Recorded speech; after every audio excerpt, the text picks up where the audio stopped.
je bashi oyagala abantu bakulabeko abuuzeko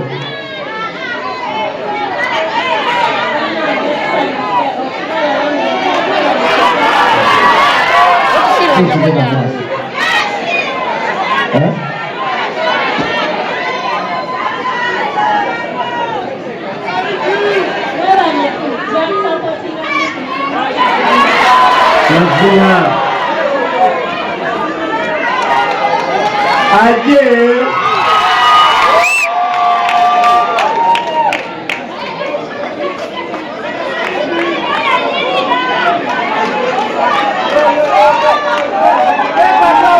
Asla bulungi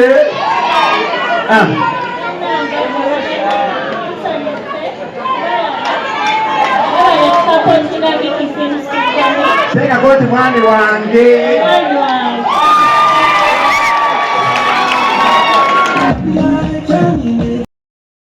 Kirabyo otya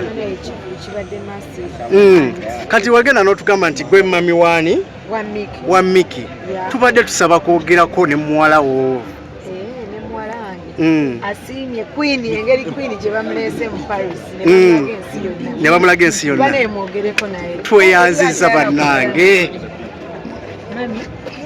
how are you Bashi ebbanga libadde ddene nga Bashi tetukuwuliza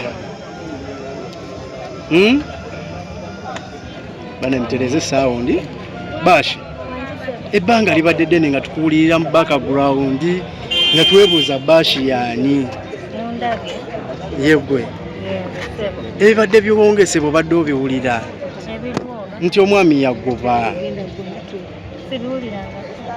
obadde ngayo ng'ofumba omusajja agamba yagoba era bulijjo nga wetumubuuza atugamba ebya Bashi byebiki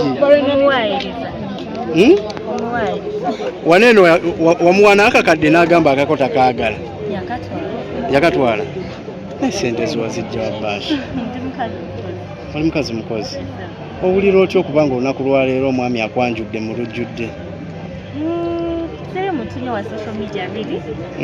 Yeah, I was a bit nervous, but I had nothing to do but to be there again.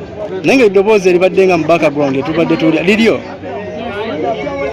nga wali oba oyogera nnyo.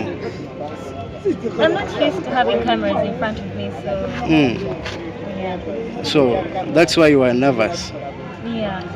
How do you feel about the show? Well, it was a surprise. This was a really big risk. Yes. The show sold out. Abantu batudde wansi abayimiridde, so alhamdulillah. So Allah tokozesezza our first show really sold out. Tubadde tetukisuubira, we were really scared. Naye I believed in my man, abantu bamwagala era bamwagadde era bakiraze. Thank you so much for supporting omwami wange. We don't take that for granted. How do you feel about Hala and Jojo? I feel normal because omwami wange ogwo gwe mulimu gwe kitegeera. So kino nakiyingiramu already. Okay, maybe I didn't expect it because I didn't date him. Already he's a celebrity. But there is good communication because some things have to go way overboard sometimes. Now, yeah, there is good communication between me and him, and yeah, it's very okay. As long as he's happy and I'm supporting his career, it's okay. Kati Jojo okumusoza ku stage kikuwi owulidde otya? It's normal. I expected that. Part of the script. Excuse. Webaza abantu.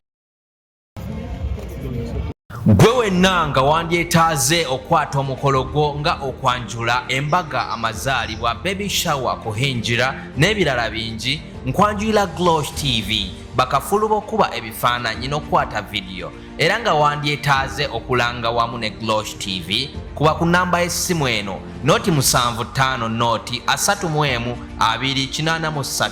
Tweyunire oleme kwejjusa.